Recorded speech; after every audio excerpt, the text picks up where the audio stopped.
Welcome to Valley Viewpoint. I'm Roger Johnson. My guest is Keith Carlin. He's an emergency communications specialist. And Keith, we're pleased that you have joined us on Valley Viewpoint to talk about this world of emergencies and your focus. Keith, how did you even think of becoming an emergency person? What was the story behind that? Starts out as a hobby. Emergencies are as hobbies. Well, it starts out as an amateur radio hobby that gets us going with talking to people. And eventually, in the world of amateur radio, they became a supplemental communication agency, if you will, for the sheriffs, for police, for fire departments, for search and rescue teams. Long years after I got started, which was more backwards than we want to talk about, the part of my world included in King County in Seattle, the King County Search and Rescue Association. Oh. And we had a complement of about 400 amateur radio operators over there. This was in the 1980s. And I've been doing that kind of thing pretty much ever since. It started out as other kinds of communication service, but it was emergency for those that were lost in the Seattle area. So King County was aware that there was a residual emergency communications a band of volunteers like yourself in the Seattle area. Oh, yes. And that they could, at a moment's notice, so to speak, bring about an army of communicators. Is that the ideal? That's precisely what it was organized like. And when everything went according to plans, everything was beautiful and smooth. And it almost always did. We trained a lot over there. We train a lot here in Walla Walla. And so it's the same story regardless of where you are in amateur radio, whether you're going to Puerto Rico for a hurricane, or you're looking for somebody that's lost, or you're just training. You're still doing something with your hobby that is a service to the community. And that's the primary, if you will, the invitation that we give to those that we invite in. We ask them to serve. We ask them to be willing to commit themselves to serving their community. Talk to us, maybe even going back before we had electricity, emergency issues. What we hardly know a world without electricity. But what kind of communication was available to those before electricity? If I demonstrated, the microphones would overload. It was yelling. It was calling. Yes. That was, and maybe even a bit of visuals with maybe fires and smokes, smoke signals. How about church bells? And church bells probably would have been a way of alerting the community to a need. Mm-hmm. Yes. And then, yes, as you say, the bells on fire engines and... Well, if you're talking before electricity, yes, we would have had the kind of bells that people pull by a rope. Yes. Yeah. And almost swing on them. Big bells. They would have had those too. But we're in a different world now. And you mentioned smoke signals. Yes. And that's going back quite primitively, but have you had an opportunity to contemplate what it would be like if the unthinkable happens, when we have somehow an internet war and our power is no more? Well, that would be something that we would have to deal with depending on the situations. I will tell you this, that emergencies come in many, many flavors, and being prepared with the thought process that you can adapt to anything is very, very central to the planning of any amateur radio emergency service group. They have to plan for the unthinkable, if you will.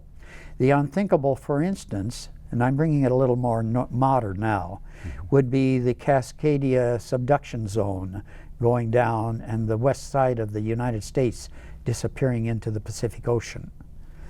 And we had a training session in 2016 that included Oregon, Washington, upper Canadian places, Alaska, and it was a very, very extremely complex process that was exercised then.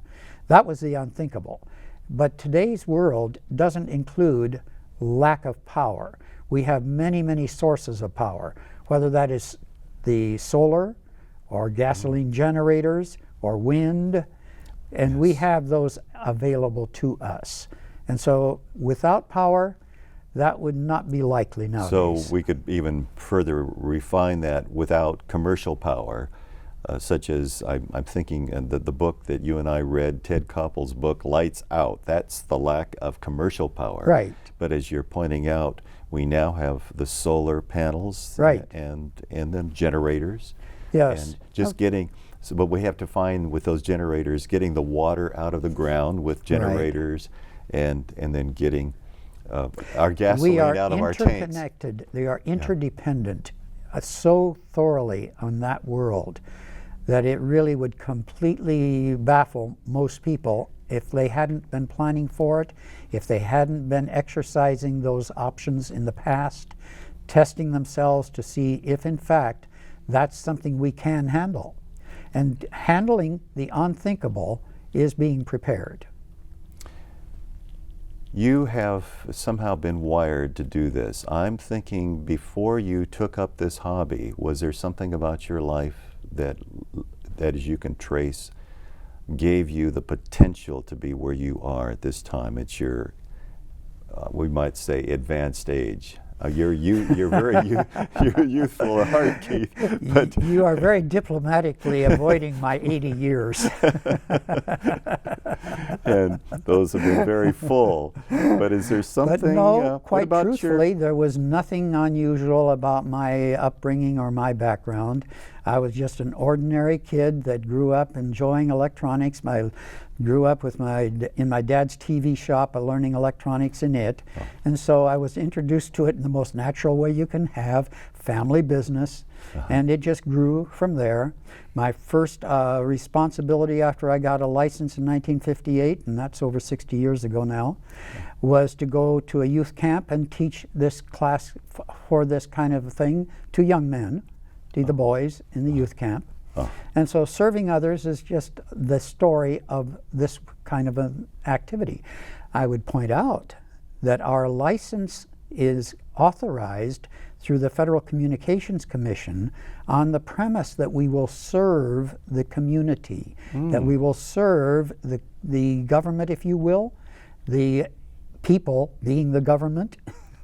And so that is a predicated requirement for anybody that is in this hobby, that they have that privilege strictly because that was something that was granted because they could serve their community, their government. In times of war, we are off the air. When, during World War II, amateur radio was off the air. But we still served in the military with communications. And so it's a service that is a part of my whole ethic of life. My church ethic, my personal ethic, my community ethic, it is service. Do you still offer classes? Oh yes, yes. Every once in a while we'll have a class for the new licensees that have never had a license before. And then we will have classes for those that want to upgrade to get greater privileges and get themselves into a higher level license. And if someone is saying, I've always wanted to do this, but I haven't been able to find the time or find ways to do this, do you have a phone number where they could contact you? Well, they can contact me directly personally, 509-540-0544. That number is mine, and it's with me all the time on my cell phone. And I noticed that your left ear is listening. Oh, I should have taken that off, shouldn't I? Yeah, well, now so, we can take that off. We're and not I can inviting hear. them to call at this moment, but you are into communications, as evident by your world. Yes, you have an you caught ear me. out all the time, Keith. And Yeah. so, is there any advice for those that would like to perhaps look at amateur radio in a service mode, as you've very wonderfully described? Well, there's a lot of different options as far as getting information is concerned. No question of that. And if you go online and go to a website called www.qrz.com.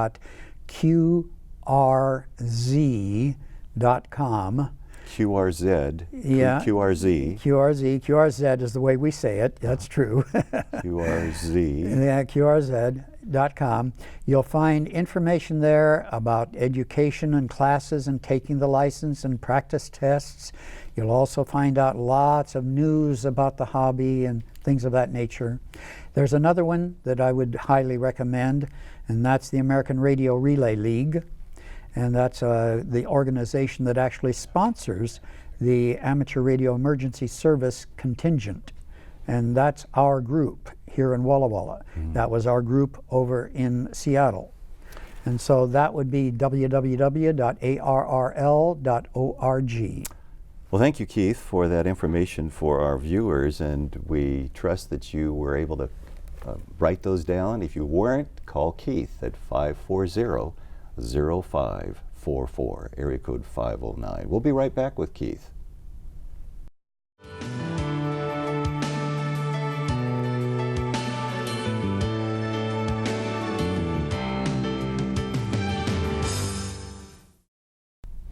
I'm interviewing Keith Carlin, who is involved with emergency communications. And Keith, I was wanting to know, how do you stay prepared? You were mentioning this team of volunteers in your history at King County. What happens here in this county? How do you stay prepared? We have a much smaller team here, but we do a lot of training. And very, very recently we had an exercise, a training exercise, that is an annual event. We call it Field Day. And Field Day is one of those times when folks are being given the carrot. When you try to entice somebody to do something by giving them something they want, it's a contest-oriented training session. And it involves going out away from our normal operating locations, such as home, office, our emergency operations center at 2nd and Rose right here in Walla Walla. Going away from those out into locations where there's no power, no antennas, maybe not even shelter. So we provide all of those things for ourselves during this 24-hour period. And it does take 24 hours. And so we're on the air from approximately 11 o'clock on Saturday until 11 o'clock on Sunday. Now, the team that I'm in charge of comes out and starts setting up early Saturday morning. I join them after sundown Saturday night because that's my time for worship during that day. But I'm there during the planning session, and all of this goes through the process of each year we go together and we get out there in the field, we put up antennas, we start generators, we put up shelters, and we go through the process of contacting as many people as we can in the North American area. And the group that we had out there this time was approximately 12 or 13 of us. And although there was some dead hours during the night because the radio communication, what we call propagation, was pretty poor on the bands that we were working. When I say bands, I need to make sure that kind of language doesn't get ill-used. The radio frequencies that we use cover such a wide range. Actually, it's from 3.5 megahertz, and we were using all the way up to 2.4 gigahertz Wi-Fi range during this whole exercise. The idea, though, is to get people out there so that they'll talk to as many as you can. And there are stations that set up with 5, 6, 7, 8, 9, 10 transmitters. We had 3, and we kept them busy. And we had approximately 12 or 13 people. And during that 24-hour period, we had quite a bit of dead time, but we still contacted nearly 300 people, which was not bad. And the purpose isn't really to make those contacts. The purpose is to train our people in setting up in unfamiliar circumstances, getting their radio system going, making sure that they have everything arranged properly, and that they're not interfering with one of the other transmitters. With 3 transmitters locally close together here, you have to recognize that there can be interference between them. So we have to be careful how those are set up, how the frequencies are chosen, all of those sorts of things. This is one of the ways in which we train our volunteers, and they are all volunteers. Nobody gets paid anything for anything we do. And so we train these volunteers on being ready to respond when a real need occurs. So this is what we did. We had people out there to give interviews to the public that came by so they could be introduced to us. They would know what we were out there doing. We were at Rooks Park. There were hundreds of people around us on Saturday. Now, I wasn't there during that time, but we had council members from the city and from the county. I think even the mayor was out there visiting. And we had other folks. We had the Union Bulletin out there. We had Blue Mountain TV out there. In fact, at the public information office that we had there, it was a canopy with tables and display material there. And Brian, K7BDT, is the man that was giving us these things. And Daniel Biggs from Blue Mountain TV interviewed the man. And he can show you that interview right now. Hello, my name is Brian Treadway. I'm a member of the W7DP Ham Radio Club. This year during our field day exercise, I'm the public information officer. We're set up here along with tens of thousands of other ham radio operators across the U.S., making contacts, out having a good time while testing our radio equipment. Some of the things we like to show people is in ham radio we have wireless networks that allows me here at our public information booth to track all the logging that's going on at the other stations as they go along. We also send emails. I have up on the laptop there, we send emails via ham radio. I like to demonstrate that for people. So this is just a great opportunity to get out, connect with other ham radio operators over the airwaves. I've been maintaining a map over here. We've made contacts anywhere from the west to east coast up into Canada. We managed to capture some stations in Hawaii and Alaska, which are always nice. So it's a good opportunity to get out and meet lots of new people, or at least talk with lots of new people. It's always a good opportunity. Also in Walla Walla, we have the Amateur Radio Emergency Services, of which I'm one of the assistant emergency coordinators. Gives us a chance to deploy our equipment, operate it out here without utility power or any other modern conveniences, so we can be out here and set up anywhere really and make communications with everybody.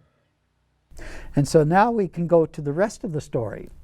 We have others that he interviewed as well. We had a gentleman there in his motorhome, Don, W7UB. Now, we will kind of wonder where that UB came from, since the Union Bulletin has those initials. He claims there's no connection. That is a local designation, isn't it? Don Grensman is one of the guys that's been out there doing this for many, many years. He's been at it almost as long as I have. And he was in his motorhome. And he sets up there with his motorhome, and he has a transmitter in there. He has a generator outside. And he has a long, long, long wire that's going out across the area there to give him a good signal to transmit and receive with. And so Daniel got into the trailer there, or motorhome, with him, and he interviewed Don. My name is Don Grinsman, and I'm operating the CW station for Field Day for the W7DP Club. And so far, all total, we've made 277 plus contacts in the last 24 hours all over the country. Now, there's another man that was very, very critical to this success of this event, and that was the gentleman that organized it all. This is my good friend and assistant emergency coordinator, Jeff Stidham. His call sign is Alpha Lima 1 Quebec, AL1Q. Now, that does not mean he's from Alaska, even though that's what the prefix on the call sign means. He's a recently retired man from the military, and his training in that area and his knowledge really prepares him well to create an exercise scenario like this. And he also was interviewed and tells a little bit about what we're there to do, why we're there to do it, and how it's all happening. My name is Jeff Stidham. My call sign is Alpha Lima 1 Quebec. I'm with the Walla Walla Amateur Radio Emergency Service. We're here today, Field Day 2019. It's an opportunity for us to practice our skills in terms of setting up radio stations and operating under austere conditions. It's also a great opportunity to show our newer members and our less trained members how to actually set up a radio station in the field and operate it in various conditions. What I'm doing here is what we call digital communications, where I have hooked a computer to a high frequency radio, and we have been exchanging messages with multiple stations across the country. We've contacted as far east as Tennessee and as far north as the Northern Territories in Canada. So we've been having a lot of good experience in that regards. This is useful for emergency communications because of the need to send more than just a voice message. We can send longer messages without having to actually read them over the air. It's like email, only on a radio and not the internet. Now we have all of the interviews that we've taken out there. But the important part really for me is that the communication that we had on site there, not between our stations and distant places, we had communication between us via what you would have at home on the internet with your router. We had a mesh net. We had, in fact, Daniel took pictures of the antennas for this to the mesh net that we had connecting our computers together at the various places. Among them would have been a station very much like this. It's a little portable digital station connected to my laptop, and with it we can send emails. The form that's up here is a resource request form. We can type it up on the computer, send it to wherever it needs to go, and we get our input. So if the internet is for some reason not available, we can do it without the internet, the commercial internet. You have a digital way of communicating to other hams. Right. Through, I guess, the magic of airwaves. That's right. You got it. I don't understand it all, Keith, but I'm glad that there's a bit of mystery that makes it fun, in a sense. I would love to have some more volunteers. I could use lots more. Again, that might be a good time to, again, refresh our audience with your access phone number. Phone number is 509-540-0544. Be glad to hear from anybody that's interested in serving their community. And I'm so pleased that you highlighted that as a licensee, this is a kind of a preamble for that we have been given these frequencies for the use, for the service of the community. That's right. And that's how the government issues this It's a fun permission. hobby, but it is really service-oriented. Well, Keith, thank you for joining us on Valley Viewpoint today and this field day, this annual experience, and we have just a few seconds left. You've made an appeal for the volunteers. Is there like 10 seconds more that you'd like to share with Come them? and join us on the second or third Monday night at the corner of Justice Avenue and Tomarson Road in College Place. And we have our club meetings and our ARES monthly meetings on the second and third Mondays of the month. And if they have any more questions, and if you have any more questions, you can give Keith a call at 540-0544, area code 509. And thank you, Keith, for joining us on Valley Viewpoint. My pleasure. And thank you as well for joining us. I'm Roger Johnson.